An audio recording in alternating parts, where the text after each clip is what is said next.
오늘은 요한을 택해봤습니다. 우리 새벽에 이제 요한계시록을 큐티하고 있거든요. 그래서 이왕이면 한번 박자를 맞춰보자. 그래서 요한을 선택했습니다. 여러분 요한 잘 아시죠? 요한복음을 쓴 저자입니다. 요한계시록도 썼지요. 요한 1서, 2서, 3서. 성경에 신약 성경 저자가 그렇게 많은 편은 아니어도 다작을 한 사람 중에 속합니다. 요한은 그의 형제가 또 있었는데 야고보라 하는 사람이 있었습니다. 야고보. 세베대 아들이라 그랬습니다.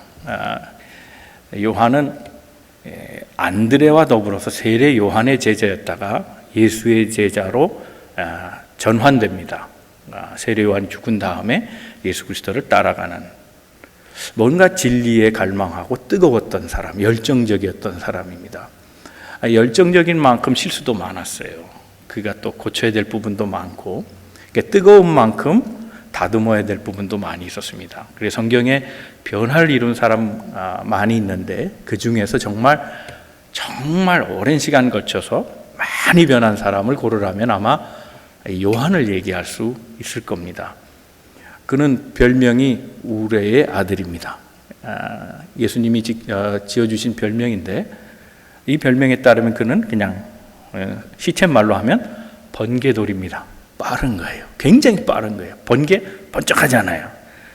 순식간에 모든 일이 일어나는 사람이에요.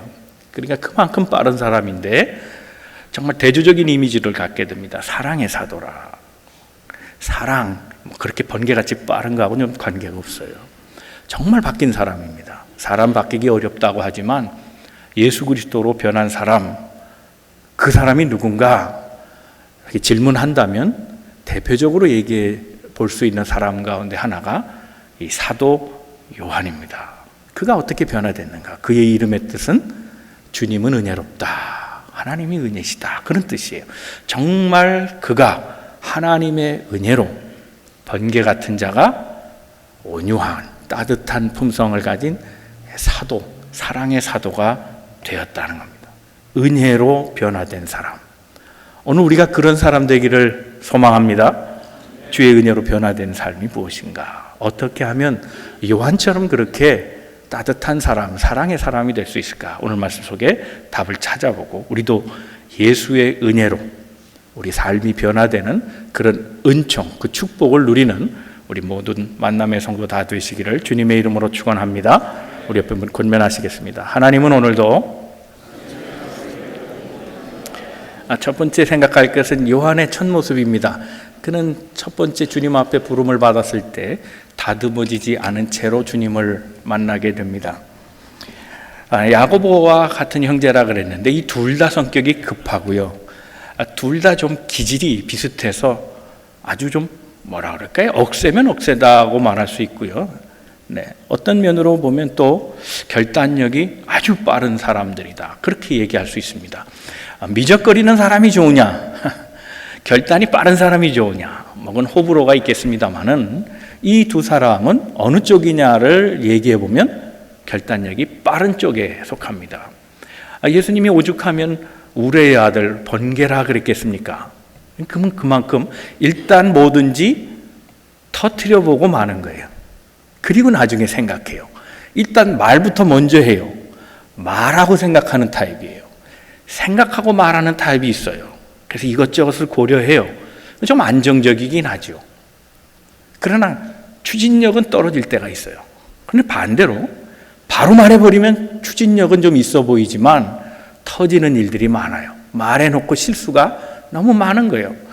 그걸 또 조절하기가 어려운 경우가 참 많아요. 이 두 가지 중에 요한은 누군가? 그의 형제와 함께 매우 빠른 사람, 결단력이 있고 추진력이 있는 사람, 행동이 먼저 가는 사람이었다는 겁니다. 말씀드린 대로 이 사람은 세례 요한의 제자라 그랬습니다. 그런데 세례 요한이 예수를 딱 보고서 한 말이 있어요. 그렇죠? 보라, 에게 호모, 이 사람을 보라. 그거는 이제 돌아갈 때 한 말이지만, 이 보라, 세상 죄를 지고 가는 하나님의 어린 양이다.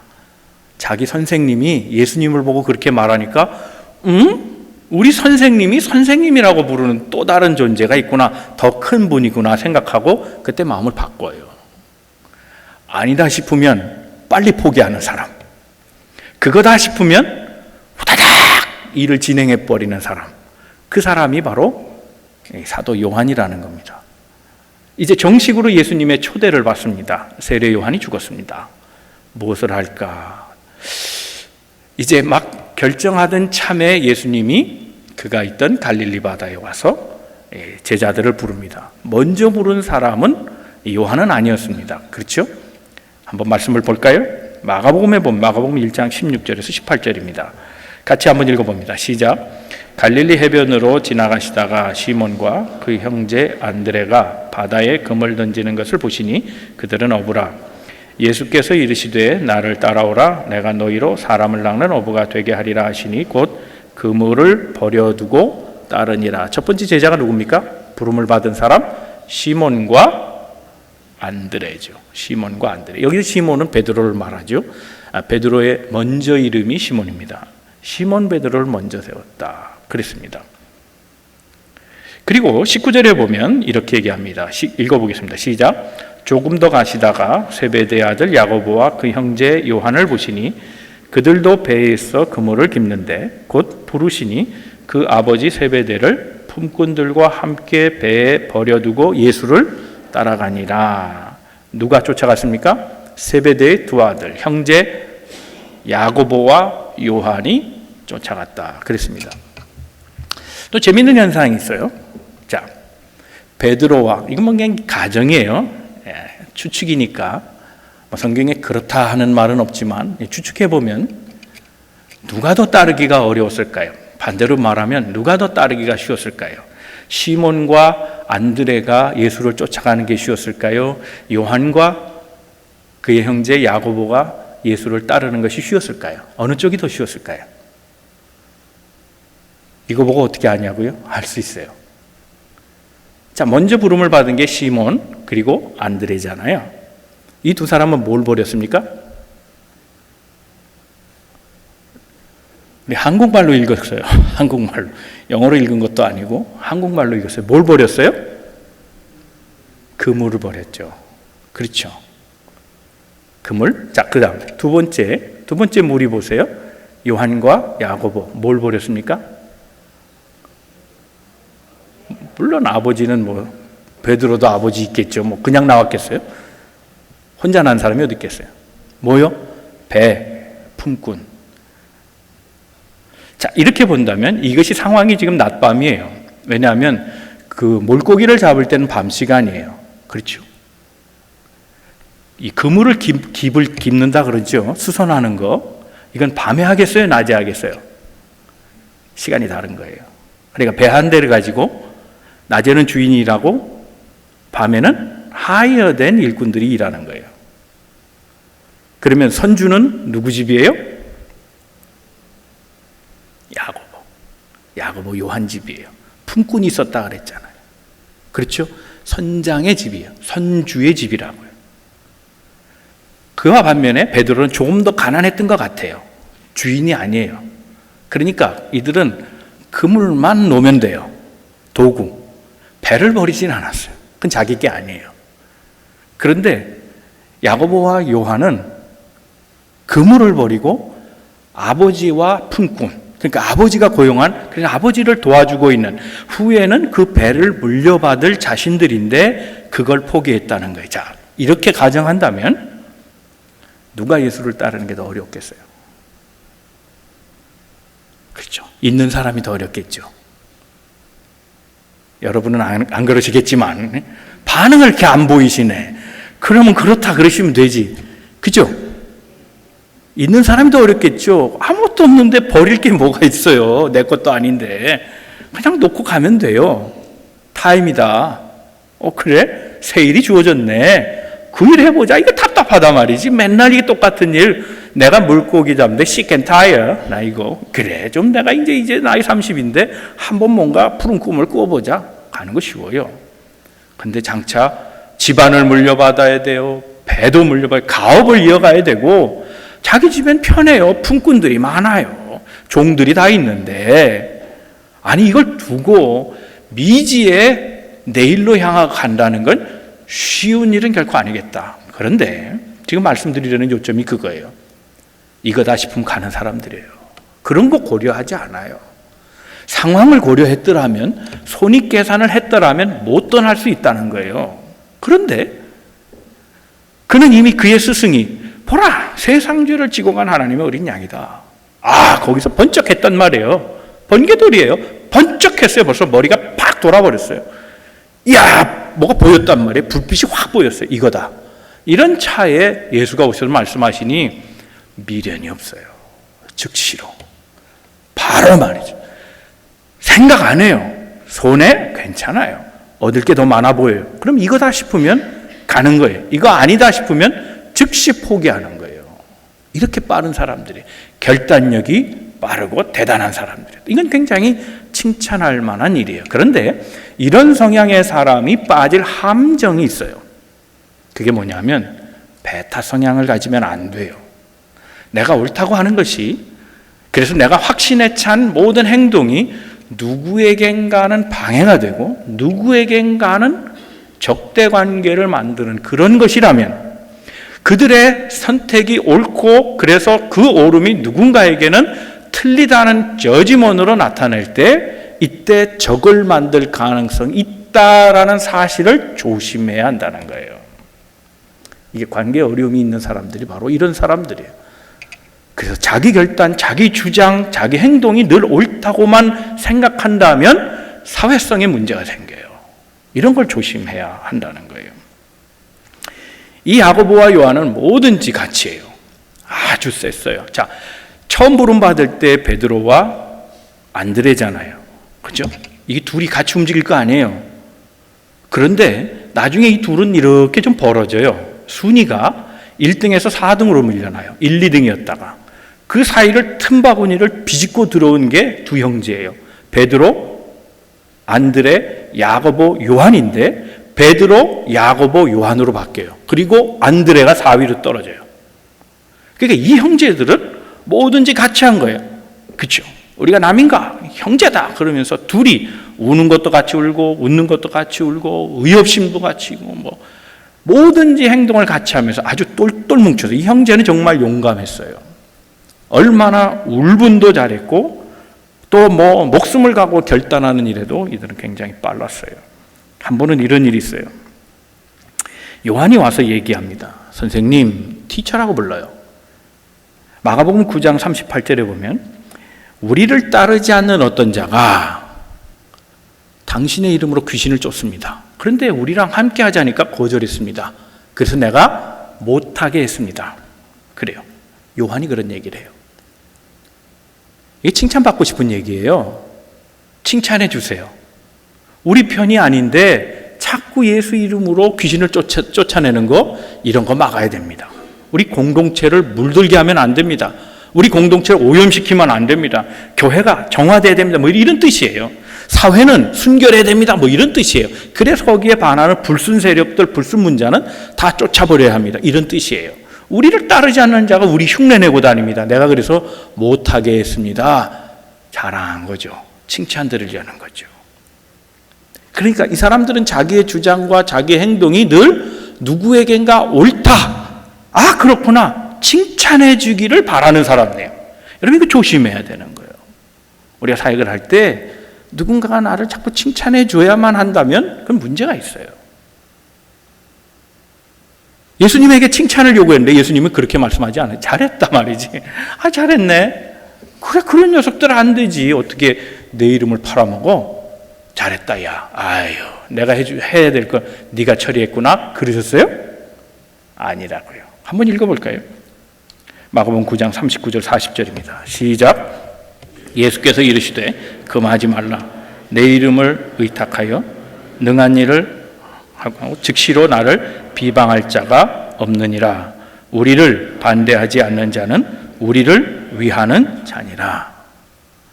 예수님이 훨씬 더 포용력 있어요. 이런 포용력, 이런 사랑, 이런 넓은 가슴 요한이 배웠어야 되는 거예요. 이게 나중에 배워요. 나중에 다 생각나는 거예요. 하나하나 자기의 편협된 생각들, 이것이 옳다, 이것이 정의를 세우는 것이고 이것이 순결함을 만들고 거룩성을 유지하는 거라고 주장했지만 예수님은 다르게 얘기하세요. 거룩은 부드러운 것이에요. 딱딱한 게 아니에요. 사랑으로 보듬었어요. 우리를 반대하지 않으면 우리 편이다 말이지. 여러분, 교회 생활할 때 이런 부분이 상당히 많아요. 교회 생활할 때 어려운 게 뭐냐면 나와 찬성하는 사람은 우리 편, 내 의견에 반대하는 사람은 적. 이렇게 되면 교회는 갈등하고 싸우게 돼 있어요. 그래서 이런 것들이 확대되면요, 내 안에 집어넣는 우리와 다른 쪽으로 넘겨야 될 너가 항상 분쟁의 요인이 있어서 동산도 그럴 수 있고요. 이 동산과 저 동산, 초원이 그럴 수 있어요. 장로라는 그룹과 집사라는 그룹, 권사라는 그룹이 대립할 수도 있어요. 여성과 남성이 대립할 수도 있어요. 세대가 대립할 수 있어요. KM과 EM이 대립할 수도 있어요. 이런 일들을 방지하려면 어떻게 되느냐? 너와 내 편을 가리지 말고 모두가 내 편이다라고 생각하면 돼요. 간단하죠? 이게 어려워요. 어렵지만 그렇게 하면 갈등의 요소가 없어져요. 옆에 분 한번 우리 건면해 보시겠어요? 당신과 나는 한 편입니다. 부부끼리 하지 마시고 뭐 자기들끼리 한 편이지 뭐. 그게 당연한 거지. 형제끼리 하지 마시고 다른 사람하고 다시 하겠어요. 시작.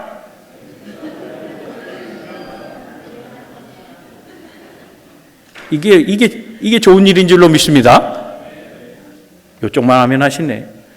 아멘 하신 분은 2배로 축복. 이런 거 하면 부흥사 되는데 이런 거 안 할래요. 그렇죠? 이런 거 잘해야 돼요. 우리가 다 한 편입니다. 라는 거죠. 이걸 누가 얘기한 거예요? 마가가 얘기한 거예요. 그러니까 요한은 이걸 못 보고 있는 거예요. 마가가 고발한 거예요, 이거. 마가가 얘기한 거란 말이에요. 그러니까 다른 사람은 다 아는데 자기를 모르는 거예요. 그게 잘한 일이 아니라 잘못한 일이라는 걸 남은 아는데 자기는 몰라요. 자기는 어떤 생각을 해요? 그게 옳은 거라고 생각하는 거예요. 이걸 조심해야 되는 거예요. 또 있어요. 더 나아가서 그는 누가복음 9장 54절에 보면 이렇게 얘기합니다. 자, 한번 읽어봅니다. 시작. 제자 야고보와 요한이 이를 보고 이르되 주여 우리가 불을 명하여 하늘로부터 내려 저들을 멸하라 하기를 원하시나이까. 이게 무슨 얘기냐면 사마리아 땅에 전도를 나갔는데 사마리아 사람들이 거부해요, 예수를. 아니 어찌 이런 일이. 아니 어떻게 예수를 거부해? 주님 말씀만 하세요. 우리가 저기다가 불덩이 하나 떨어뜨려서 사마리아 사람들 다 죽여버립시다. 그래요. 예수님이 얼마나 기분 좋았겠어요. 그죠? 야, 정말로 내 가슴에 있는 거 시원하게 긁어준다. 야, 내가 방금 그런 모욕 느꼈거든. 너 어떻게 알았어? 와, 그래 한번 불 내려서 한번 싹 쓸어버릴까? 예수님 그렇게 하셨겠냐고요. 당연한 결과인데 이들은 몰라요. 예수님의 생각이 아니라 내가 그렇게 해야 되겠다고 마음먹으면 그렇게 말하는 거예요. 불 내려서 다 죽이는 게 예수님의 뜻이겠어요? 오히려 야단 맞죠. 남은 다 아는데 자기를 몰라요. 이건 누가 고발한 거예요? 누가예요. 누가는 베드로와 가까운 사람이에요. 마가는 바울하고 가깝고. 제자들끼리도 리더십 사이에서도 이런 걸 아는 거예요. 한 리더십은 이렇게 독특하게 튀어나오는 리더십을 경계하고 있어요. 저러면 안 되는데, 저거 문제인데 라고 얘기하는데 당사자들은 그래야 하는 거예요. 그래야 옳은 일을 행하는 거고, 그래야 정의가 세워지고, 그래야 심판으로서 질서를 잡는 거예요. 착각해요. 그래서 이 사람들은 좋은 장점이 있어요.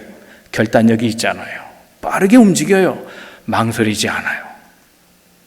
뭔가 주춤주춤 뭐나 하나 일을 해도 오래 걸리는 사람들이 있어요. 아우 굼벵이 같아. 정말 느려. 답답하단 말이에요. 이 사람들은 그렇지 않아요. 시원해요. 그냥 이거다 싶으면 가는 거예요. 생각 안 해요. 움직이는 거예요. 이건 참 좋은 일이라고 생각해요. 그러나 고려해야 될 사항이 반드시 있다는 거예요.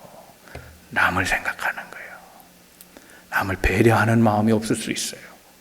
이걸 합해서 융화시킬 때 결단력과 함께 포용력이 키워지면서 좋은 리더십이 되는 거예요. 아직 이 요한은 그렇게 연그러간 사람이 아니었다는 거예요. 그럴 수 있잖아요. 초기니까. 예수님을 만나고 얼마 안 됐으니까. 그러니까 이해하고 갈 뿐이에요. 오래된 신앙인, 이건 문제가 있어요. 오래되었어도 결단력은 이때 포용력이 없거나 결단력이 없으면서 포용력만 늘어나는 거 좋은 건 아니에요. 둘을 잘 융합할 수 있는, 시간이 가면 점점 그렇게 무르익어가는 신앙인이 되어야 한다는 거예요.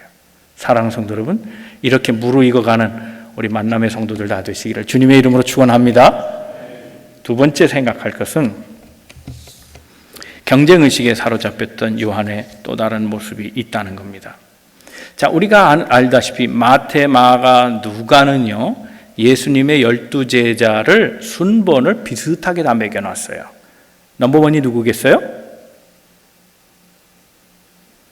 이 시험을 쳐야겠다. 넘버원, 제자 중에 넘버원, 베드로, 그 다음 안드레 형제, 그 다음 야고보, 요한. 요한이 몇 번째예요? 네 번째죠. 마태, 마가, 누가 동일해요. 다 똑같아요. 그런데 요한복음을 보면 그렇지 않아요. 요한복음은 넘버원을 누구로 표현했냐면 안드레를 넣었어요. 안드레. 그 다음에 베드로예요. 왜냐하면 안드레가 베드로를 이끌었거든요. 그렇죠? 안드레는 누구라 그랬습니까? 세례 요한의 제자. 그 동료가 요한이라 그랬죠. 그러니까 어쩌면 안드레라는 사람은 예수를 먼저 발견한 사람일 수 있어요. 예수를 먼저 발견했지만 멀리 있었고 예수가 첫 번째 발굴해낸 사람도 이 안드레예요. 세례 요한 중에 뛰어난 제자 안드레였어요. 그가 베드로, 자기 형제를 전도한 거예요. 그러니까 요한은 이 사실을 알고 넘버원을 베드로로 안 놓고 안드레를 놔버린 거예요. 이건 의도적이에요. 왜? 마태, 마가, 누가는 안 그랬거든요. 이미 시간 지난 다음에 책을 쓰는 거죠. 그렇죠? 일기처럼 쓴 책 아니잖아요? 그렇잖아요? 이게 난중일기예요? 아니잖아요. 그러니까 후에 다 지난 다음에 정리해서 쓴 책이니까 그 후라는 시간은 이미 베드로가 수익권을 점령하고 있던 때죠. 그러니까 너도 알고 나도 아는 거예요. 베드로가 넘버원이라는 거. 근데 요한은 넘버 2로 써놨어요. 그래놓고 미안해서인지 자기가 네 번째인데 쭉쭉쭉쭉쭉 써나가서 제일 마지막에 사랑받던 제자, 자기 이름 안 썼어요. 그게 요한이에요. 걔를 꼴찌로 놨어요. 그 미안했나 봐요. 여하튼 그의 마음속에는 베드로가 라이벌이었어요. 여러분 라이벌 있으세요? 신앙생활 하는데 라이벌 있으세요? 좋은 라이벌이기를 축원합니다. 그런데 너무 지나친 경쟁을 하면 안 돼요. 이 라이벌 의식이요 계속되고 있어요. 아, 부부간이 라이벌이라고요? 평생 라이벌이라고요? 뭐 또 끄덕하실 건 없고 그러다 또 진짜 싸움하실라. 그러니까 평생 정말 이 두 사람은 계속해서 모든 살게 기간 동안 라이벌로 살아갑니다. 베드로는 라이벌이라고 생각하지 않았을 수 있어요. 그런데 요한은 계속 그랬어요. 아마 나이가 제일 어려서 그랬는지 몰라도 계속 베드로를 내가 더 사랑받았는데, 그래서 요한복음은 전부 사랑받는지 아니면 또 다른 제자예요. 그게 자기거든요. 계속 베드로 1등, 천만에 내가 더 사랑받았는 걸, 이 마음이 계속 그의 이 복음서에 계속 녹아져 있던 것을 봅니다. 자, 보세요. 어떤 얘기들이 있는지. 요한복음 18장을 보겠습니다. 요한복음 18장 10절 이하를 봅니다. 다 같이 읽겠습니다. 시작. 이에 시몬 베드로가 칼을 가졌는데 그것을 빼어 대제사장의 종을 쳐서 오른편 귀를 베어버리니 그 종의 이름은 말고라. 예수께서 베드로더러 이르시되 칼을 칼집에 꽂으라. 아버지께서 주신 잔을 내가 마시지 아니하겠느냐 하시니라. 자, 여기서 무슨 라이벌 의식이 보여요? 보입니까? 안 보입니까? 안 보이세요? 보여요. 뭐냐면 요한복음만 제사장의 종의 이름이 말고고 그 말고의 귀를 자른 사람이 베드로라고 고발하고 있어요. 자, 한참 후라 그랬는데 그 후라는 시간에 이미 베드로라고 하는 존재는 수익권을 가진 넘버원이었다 그랬죠. 그러니까 이런 사람을 굳이 알지만 마태, 마가, 누가는 안 썼다는 거예요. 이름을 모르지 않아요. 그날 밤 어떤 일이 있었는지 알아요. 알지만 그 이름을 숨겨준 거예요. 그게 수익권을 가진 자에 대한 예의라고 생각한 거예요. 근데 요한은 지금 라이벌이에요. 그러니까 자기가 1등이 되고 싶은 마음이 있는 거예요. 내가 사랑 더 받는 사람인데. 그래서 베드로를 어떻게 하든지 거짓말하는 건 아니에요. 이거 진실이란 말이에요. 사실이란 말이에요. 사실 말하는데 누가 뭐라 그러겠어요? 그러니까 이름을 까발린 거예요. 공개적으로 망신을 준 거예요. 베드로가 잘랐대. 자, 혹자는 그렇게 생각할 수 있어요. 예수를 향하여는 열정이다. 예수를 보호하려고 했다 말이죠. 예수를 몸으로 막아댔다. 이렇게 홍보하기 시작하면 그런 것처럼 여겨지지만 정작 예수님은 그렇게 얘기하셨어요? 안 그러셨어요. 베드로를 칭찬하셨습니까? 꾸짖으셨습니까? 야, 한 번 하지 말고 쌍칼을 돌려야지 그랬지 않았잖아요. 그죠? 귀를 잘랐어요. 근데 대번에 예수님 뭐라고 했어요? 빨리 집어넣어. 내 칼을 도로 칼집에 넣어라. 너는 오해하고 있는데 내가 아버지의 뜻을 거스를 거라고 생각했느냐? 결국 이런 짓을 왜 했냐로 간 거예요. 난 하나님 앞에 순종하려고 지금 기도하러 왔는데 너는 지금 그 뜻을 막아서느냐? 너는 옳다고 하는 행위가 내게는 하나님을 거스르게 만드는 불편한 일이 되었다. 빨리 집어넣어. 그 얘기예요. 자, 이 사실을 누가 얘기했다고요? 요한이 얘기한 거예요. 안 해도 될 얘기, 그냥 감춰줬으면 될 얘기를 너도 알고 나도 아는 얘기를 굳이 그렇게 공개해갖고 망신을 줘야 되겠느냐는 거예요. 요점은 난 하나? 내가 더 우위에 있는데, 내가 더 사랑을 많이 받았는데 예수의 품에 안기던 자가 바로 난데 그 얘기예요. 내가 베드로보다 더 사랑받았는데 나는 실수가 적고 베드로는 실수도 많이 했는데 그거 얘기예요. 자, 또 있어요.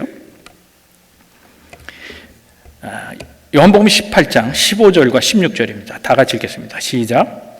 시몬 베드로와 또 다른 제자 한 사람이 예수를 따르니 이 제자는 대제사장과 아는 사람이라. 예수와 함께 대제사장의 집에 뜰에 들어가고 베드로는 문 밖에 서 있는지라. 대제사장을 아는 그 다른 제자가 나가서 문 지키는 여자에게 말하여 베드로를 데리고 들어오니, 자, 이제 예수님이 잡혀가셨어요. 얼마나 궁금해요. 어떻게 되나. 예수가 끌려가신 곳, 거기 좀 최소한 거기 좀 가봐서 돌봐야 되는데 마음에 걱정이 있잖아요. 근데 아는 사람이 없네. 거긴 빽이 있어야 들어가는데. 근데 제자 중에 한 사람이 빽 가진 사람이 있다는 거예요. 빽이 있어요. 그래서 그 사람이 예수가 재판받는 그 법정으로 유도해 갔어요. 그리고 거기서 사람을 만나서 뭘 어떻게 했는지 그 사람이 오케이 해갖고 그 안으로 들어갈 수 있었다는 거예요. 그게 누구예요? 예? 지금 누구 하고 있어요? 16절에 그 다른 제자가 나가서 문 지키는 여자에게 말해서 베드로를 데리고 들어왔다. 자, 누가 있잖아요. 또 다른 제자. 그게 누구예요? 요한이라는 거예요. 베드로는 못해. 근데 나는 다 길이 있어. 누가 더 나아 보여? 나냐? 이 얘기예요. 그러니까 이 라이벌 의식이 계속 이렇게 작용하는 거예요. 이게 그냥 지나가는 말처럼 보이지만 다른 데는 안 나와요. 말고 베드로가 귀 잘랐다. 그 얘기 없어요. 이 부분도 없어요. 다른 데는. 그냥 베드로가 재판받는데 갔다 거기서 여자를 만났는데 거기 여자한테 나 예수 모른다고 부인하고 그랬다 그러면 되잖아요. 근데 굳이 거기까지 인도한 사람이 나고 못 들어가는 걸 내가 잘 얘기해가지고 베드로가 들어갔어요. 나예요, 나. 그 얘기하는 거예요. 이렇게 꼭 그렇게 그래야 되나 싶은 거죠. 근데 이 행동이 계속 유발되는 가장 중심에 라이벌의식이 있는 거예요. 선점하려는 거, 우위가 되려는 마음, 높아지려는 마음, 내가 먼저라는 의식, 이런 게 항상 마음속에 있기 때문에 의식하지 않아도 이런 행동이 자꾸 표출되는 거예요.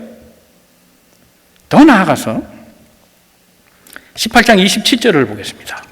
같이 읽겠습니다. 시작. 이에 베드로가 또 부인하니 곧 닭이 울더라. 베드로가 부인했다. 3번 부인했다. 우리 잘 아는 얘기죠. 닭이 울었다. 그때 닭만 울었어요? 베드로도 울었어요? 예? 베드로가 울었다. 닭이 우니까 예수님 말씀이 생각났어요. 네가 나를 부인한다. 예언하신 그 말씀이 생각나서 베드로가 울었다. 마태, 마가, 누가, 요한 중에 베드로가 울었다고 표현한 거는 요한복음밖에 없어요. 무슨 얘기예요? 베드로는 큰 소리 잘 쳐. 바위, 아유 천만에. 그가 심성이 얼마나 유하고 약한지 알아? 이렇게 울었다. 그 얘기하는 거예요.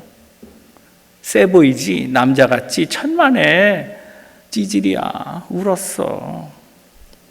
그 얘기를 보도한 게 요한밖에 없다니까요.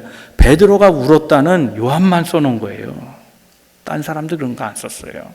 뭔가 자꾸 의도적으로 베드로를 살짝 내려놓으려는 게 자꾸 보인 거예요. 여러분, 신앙생활을 할 때 이런 쓸데없는 경쟁의식 갖지 말아요. 그건 결국 누구를 살살 깎아내리는 행위와 같아요. 그 사람 깎지 말고 자기가 올라가면 돼요. 근데 자기가 못 올라가니까 남을 깎아야 내려오는 거잖아요. 그래 내가 커 보이죠. 이게 험담이란 말이에요. 이게 모함하는 거고, 이게 가짜 뉴스예요. 자꾸 낮추어서 내가 높아지려는 성향. 이건 그리스도인이 취할 태도가 아닌 거예요. 요한은 자기 패러다임에서 못 벗어난 거예요. 못 벗어났어요. 내가 우위를 선점해야지. 내가 가장 사랑받는 사람인데. 이 마음이, 이 의식이 그를 사로잡았기 때문에 남은 알아도 자기는 모르는 거예요. 그걸 못 벗어난 거예요. 계속해서. 남들은 다 베드로가 수위라고 그러는데 아니야. 왜 그가 수위야? 안 돼. 자꾸 슬슬 깎아내리기 시작한 게 그거예요. 굳이 베드로가 예수를 부인하고 울었다는 것까지 얘기할 필요는 없지 않을까. 그런 생각이에요. 자, 더 나아가서요. 요한복음 20장 3절에서 4절 보겠습니다. 다 같이 읽겠습니다. 시작. 베드로와 그 다른 제자가 나가서 무덤으로 갈새 둘이 같이 다름질하더니 그 다른 제자가 베드로보다 더 빨리 달려가서 먼저 무덤에 이르러 그랬어요. 자, 사진 하나, 그림 하나 볼게요. 웨젠 위르낭이라고 하는 사람이 이 그림을 그렸는데 프랑스 화가입니다. 스위스 태생인데 프랑스 화가로 유명했습니다. 이 사람이 봅니다. 자, 여기서 베드로와 요한을 지금 그려놨는데 흰 옷 입은 사람이 누구겠어요? 자, 누가 더 빨라요? 우리가 베드로가 보통 첫 무덤의 주인공 그렇게 생각하죠. 예수님의 제자 중에서 여자 빼고. 그렇죠? 다 그렇게 알아요. 마태, 마가, 누가 다 그렇게 아는데 요한은 그렇게 얘기 안 해요. 자, 성경을 읽었잖아요, 지금. 뭐라고 되어 있습니까? 4절에 보면 둘이 같이 다름질 하더니 그 다른 제자가 베드로보다 더 빨리 갔다. 누가 더 젊어요? 요한이 젊어요. 당연히 빠르지. 이거 자랑할 거예요? 여자들이 보고 하니까 정말이야? 예수님의 무덤에 안 계신다고? 가보자. 야, 요한 따라와. 같이 뛰었는데 누가 빨리 가요? 당연히 이 자랑할 것도 아닌데 마테마가 누가는 안 써놨는데 요한복음은 꼭 꼬집어서 내가 더 빨리 갔다. 내가 더 빨리 갔다는 거예요. 이게 라이벌 의식에서 벗어나지 못한 사람들. 굳이 이런 얘기 안 해도 되는데 그게 뭐가 중요해요? 그렇죠? 평생 자랑할 게 없어서 100m 15초 자랑해요? 그거 갖고 뭐 하려고? 18,000문 어때? 그거 뭐 그렇게 대단해갖고 몇 초 앞선 것 가지고 대단한 것처럼 떠드는 사람이 요한이에요. 아직 덜 성숙한 사람이에요. 아주. 더 나아가서 예수님께서 마지막 부활하신 다음에 베드로에게 수익권을 맡기시잖아요. 그죠? 너를 통해서 교회를 세운다. 그 다음에 예수님께서 베드로에게 하신 말씀이 뭐예요? 너 고생할 거야. 네가 원하는 대로 안 가고 질질 끌려다니면서 너 죽는다. 그렇게 얘기하니까 베드로가 뭐라 그래요? 이 사람은 어떻게 됩니까? 그 이 사람이 누구예요? 요한이에요. 요한. 얘는 어떻게 돼요? 그러니까 예수님이 뭐라 그러세요? 신경 쓰지 마. 얘는 그냥 살게 둬. 얘는 살면서 고생할 거야. 너는 네 일이나 신경 써. 그랬다는 거예요. 야단 맞았잖아요. 수익권, 너를 통해 큰 나라를 세우고 말이죠. 내 양을 먹이라. 내가 다 맡긴다. 칭찬만 들었다라고 다 알고 있어요. 마태, 마가, 누가는. 근데 요한은 꼭 꼬집어서 얘기해요. 그거 끝난 다음에 혼난 거 모르지. 요거 가르쳐 주는 거예요. 요거. 끝까지 요한복음은 끝까지 요한이 베드로를 조금씩 갉아먹으려고 하는 의도가 보여요. 이게 아직 성숙하지 못한 사람이에요. 그가 변화된 건 모든 제자가 다 그랬지만 예수님께서 십자가의 고난을 받고 죽으시고 부활하신 다음이에요. 자, 세 번째 간단하게 설명합니다. 살아서 순교한 사랑의 사도 요한의 성숙한 모습이 보여요. 그는 겸손한 사람이 돼요. 우선 그가 겸손하다는 걸 볼 수 있는 것은 요한복음에는 자기 이름이 나옵니까? 안 나옵니까? 안 나옵니다. 그냥 사랑받았다. 아니면 또 다른 제자다. 이렇게 하면서 끝까지 말을 하지 않아요. 이 점은 그래도 칭찬해 줄 그런 의도가 있습니다. 자, 더 나아가서 아까 우리가 20장 3절 4절 읽었죠? 빨리 달린 거. 그림 한번 다시 보시면 이 그림엔 분명히 요한이 빨랐다 그랬고 5절 이하에 보면 20장 5절에 구표려 세마포 놓인 것을 보았으나 누가요? 빨리 간 사람이 봤겠죠. 요한이 봤어요. 그렇지만 어떻게 했다고요? 들어가지는 않았고 뒤에 따라오던 베드로를 기다렸다는 거예요. 그리고 베드로가 따라와서 무덤에 들어갔다. 라이벌 의식은 가졌지만 마지막까지 그러진 않았어요. 요게 겸손한 부분이에요. 충분히 들어갈 수 있죠. 그리고 베드로가 아니라 남비다 라고 얘기할 수 있지만 그래도 마지막에는 베드로에게 양보해서 이게 사랑이라는 거예요. 사랑. 남을 배려하는 게 사랑이에요. 내가 하면 되죠. 그럼 내 업적이 되겠지만 내 공을 다른 사람에게 돌리는 거, 이게 겸손입니다. 겸손이 뭐예요? 내가 아니라 다른 사람을 드러내주는 게 겸손이에요. 우리 만남의 모든 성도들은 다 겸손한 성도 되시기를 주님의 이름으로 축원합니다. 겸손이 뭐예요? 남을 드러내주는 거. 반대가 뭐예요? 교만. 교만은 뭐예요? 내가 드러나는 거. 교회 생활할 때 이게 너무 많아요. 자꾸 나를 드러내요. 내가 옳은 일하고 좋은 일하고 바른 일하고 공의를 세우고 질서를 잡고 천만해요. 그건 교만이에요. 세상적으로는 그게 옳은 일일 수 있어요. 그러나 영적인 범위에서는 예수님이 드러나는 거예요. 하나님이 드러나고 주의 사랑이 드러나서 누군가가 나로 인해 높여지는 거. 이게 영적인 세계에서의 겸손이에요. 요한은 그래도 이걸 알았습니다. 마지막에 예수님의 사적인 개인적 유언, 그거 들은 사람이 요한입니다. 요한아, 내 어머니 부탁해. 그죠? 내 어머니 부탁. 이거 다른 사람한테 준 예언이 아니에요. 부탁이 아니에요. 유언이 아니라고요. 사적으로 드린 거 아니에요. 그죠? 요한한테 직접 얘기하셨잖아요. 요한 거예요. 내 어머니 부탁해. 그때에 요한은 정말 그렇게 했어요. 요한복음 19장 26절에 보면 예수께서 부탁하시고 27절 마지막에 그 제자가 그의 어머니, 예수의 어머니를 집에 모셨다. 죽을 때까지 모셨어요. 자기 친어머니도 아닌데 네 어머니다 앞으로 내 대신 돌봐라. 그 유언을 끝까지 지켰던 사람이에요. 사랑으로 지켜준 사람, 사랑으로 어머니처럼 여기고 모신 사람. 그래서 그는 자신 있게 이런 얘기를 합니다. 요한 1서, 2서, 3서 모든 성경에서 그런 얘기하기를, 자녀들아 우리가 말과 혀로만 사랑하지 말고 행함과 진실함으로 사랑하자. 그는 사랑의 얘기를 해요.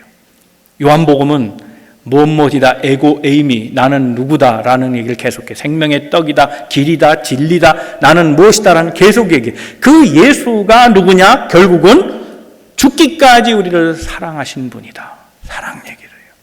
그러므로 우리가 그리스도로 말미암아 변화된 존재가 되었으니 우리도 사랑하자. 사랑을 입었으니 사랑하는 것이 마땅하다. 사랑하지 않으면 우리는 그리스도인이 아니다 얘기해요. 사랑의 사람이 되었어요. 뭐가 난 사람이었어요.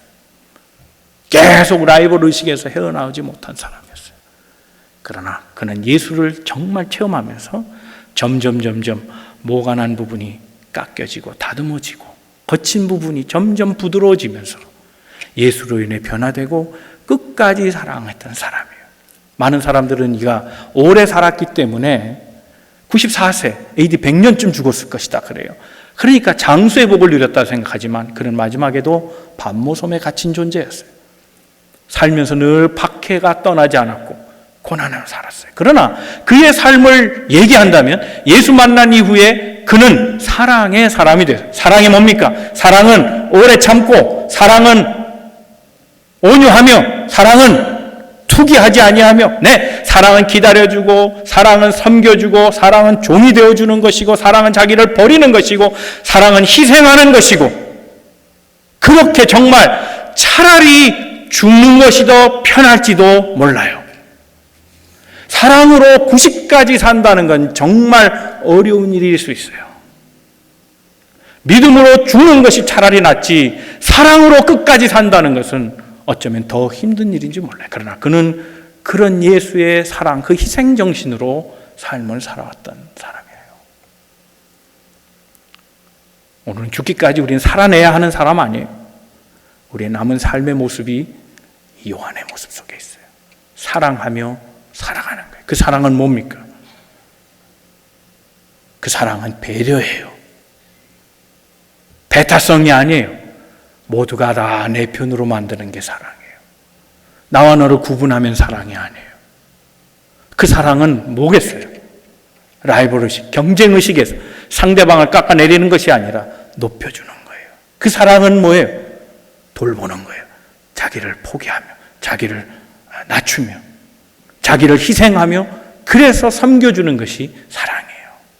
그는 점차 이런 사람으로 변해갔습니다. 오늘 우리의 삶도 요한의 삶을 닮아가기를 축원합니다. 예수처럼 그렇게 삶을 살았던 요한처럼 우리도 그렇게 예수의 정신으로 살아내는 그런 삶, 이 삶을 통해서 하나님 영광 받으시고 교회를 든든히 세우시며 가정의 평화를 누리시고, 그리고 우리 삶에 예수의 정신이 살아나서 우리로 인해 세상이 좀 더 아름답고 변화되는 좋은 세상 만들어가는 그런 크리스찬의 모습을 보여주게 될 것입니다. 우리 이런 요한을 한번 닮아 가십시다. 아멘이 좀 덜 하네. 나 설교를 다시 해야지. 오늘 성가할 수가 없어요. 계속 하겠습니다. 요한 닮아가는 우리 되시기를 축원합니다.